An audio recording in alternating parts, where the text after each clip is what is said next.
Well, hi everyone. Welcome to Thorold South in Niagara, Ontario. It's Alex from Until the Next T.blog, the home of organic golf reviews. So, today I'm on the water, and I'm just down the street from my place. I can see it right there. It's about 3 houses down from where I am, from this little strip of water that's I'm fortunate to have near me.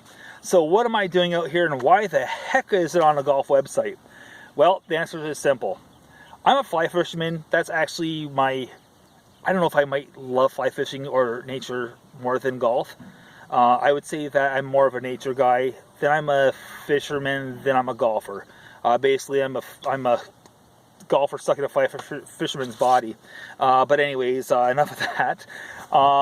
Would you believe that there's a massive similarity between the mechanics of a golf swing and casting a fly rod? My fly rod's right here in hand. And before I continue, some of you may know this, some of you may not, but there have been some legendary golfers that are just, they're fly fishermen, and some guys that come to mind that are fly fishermen that are pretty good golfers from the past are names like Jack Nicklaus, not a bad golfer. He did okay there with golf. Greg Norman, I ran into him at the PGA show and talked to him real briefly at the Cobra golf booth. And I asked him real quickly what his favorite species of fish was to pursue with a fly rod, and I wish I could remember the answer. I can't remember it, so it feels like a total waste of a thing to talk about. But ultimately, again, similarities between fly fishing and the golf swing. So, what are some mistakes that we make as golfers? Say the mid to high handicap that when we're talking about the golf swing, the basic golf swing itself. The tendency, of course, is, to pick up with the hands and arms, get that flying elbow. Again, it worked pretty good for Nicklaus. Mr. Nicklaus had a little bit of a flying elbow there in his prime. It worked for him. But again, we're not all great athletes like Mr. Nicklaus and with that God-given talent. So between a flying elbow and not staying connected, a lot of bad things can happen with the golf swing. Again, picking up the club too soon, being too vertical. You have a tendency of either A, having a real steep approach into the golf ball, hitting fat shots.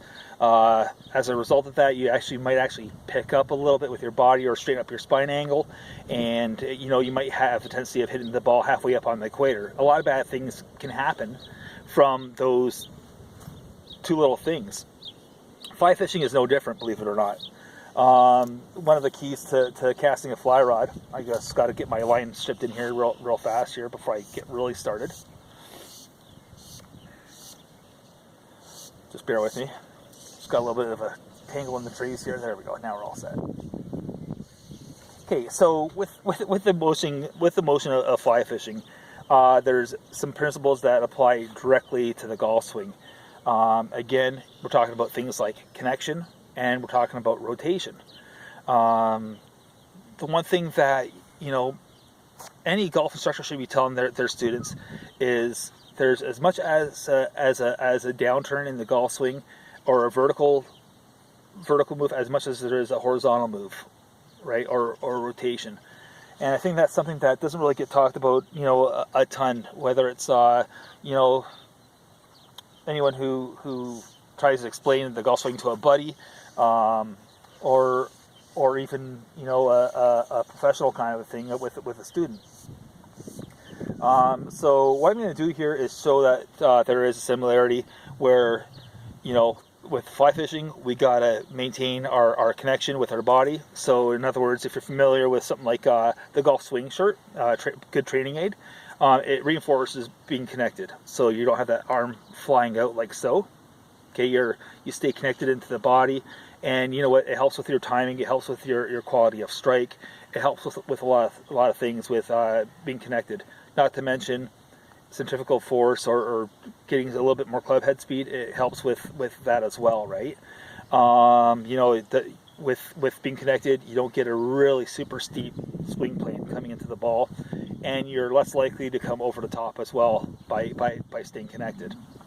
So I'm going to just unplug the mic here real fast, and I'm going to try to demonstrate this I gotta be careful with the wind, because if you don't cast these fly lines with in the proper manner with the wind that you have, you're gonna get hit in the head with a hook or in the back, and it hurts like a bugger. So I'm gonna just unplug this real fast, and I'm gonna just get myself turned around here so I can try to get this video recorded. Okay, so just bear with me for 1 second. I'm gonna hit the pause button and get started out here. Alright, so I'm back. I got myself turned around here so I can work with what I have for wind in that. That way I don't get anything in the back of the head. It's happened to me. It's happened to a lot of other fly fishermen in the world. And yeah, it really stings. And not to mention, if you have a barb in your hook and it gets embedded in your back, oh, good luck fishing that bad boy out. So anyways, let's show the motion of, first of all, of a golf swing. Okay, so like I said, you want to stay connected. Arms into your body. It helps with a lot of things. Helps with the quality of strike, like I mentioned, and not getting too steep and staying on plane. It's all about being on plane. Again, fly fishing crosses over to this very, very closely, because you actually want to be on plane with casting a fly rod. Okay, so as you can see, my arm is not going all over the place. I'm not picking it up, because if I pick it up, much like a golf swing, and I have that elbow flying around, you can't make it. You can't make a good cast at all whatsoever. See, it's just all over the place. Conversely, and believe it or not, with casting a fly line or casting flies, what people don't realize about this ambition or this sport is that there's line speed. It means something. You got to have a little bit of line speed as you're shooting line out. So, you want to, again, you're going to watch my right arm. I'm casting right-handed right now. And you're going to notice that this arm is going to stay in tight to the body, just like a right-handed golf swing, right? You don't let that elbow get all over the place. You keep it sort of connected, and it helps you stay on plane. It's amazing how the two sports really do cross over. So here we go. Okay, just going to get a little bit of line out.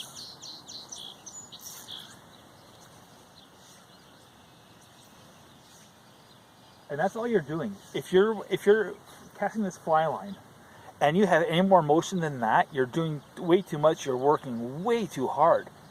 The golf swing is more of the same. There's a saying in instruction, and the simple saying is less is more. Okay, so really, the body is doing the work here, right? Again, and if you watch with my casting motion here, you're going to see that, again, I'm not just picking it up with arms and being all stupid here with my cast. Okay? Even though that result was actually decent. You get away with it. Instead, you have that little bit of rotation. So, you have both the vertical and you have the horizontal turn, just like the golf swing. So again, I'm going to just do a quick pickup here, and notice how that shoulder, that trail shoulder, this shoulder right here, see how it's just ever slightly turning? You don't need to turn more than that with the golf swing or casting a fly rod. Okay, how else does fly fishing compare to the action of the golf swing? Tempo. Tempo means everything, whether it's the golf swing or casting a fly line. Good examples of tempo. I mean, Corey Pavin, that's one of the guys I think of from the PGA Tour from the past that had fantastic tempo. Or look at pretty much every golfer on the LPGA.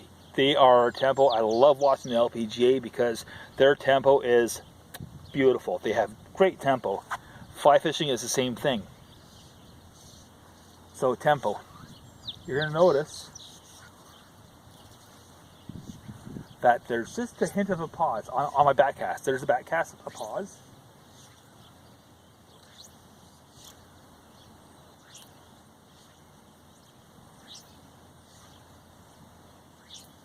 See, there's just a pause. The blank or the shaft gets to load up, and it's doing the work for you. You're not muscling this fly line, much like you're not muscling the shaft on your golf clubs. The shaft or the blank is doing all the work for you. So I'm gonna just make one last cast. Gonna shoot a little bit of line here, and we're gonna do a little bit of fishing. I think maybe to end the video. Who knows? So again, rotation, tempo,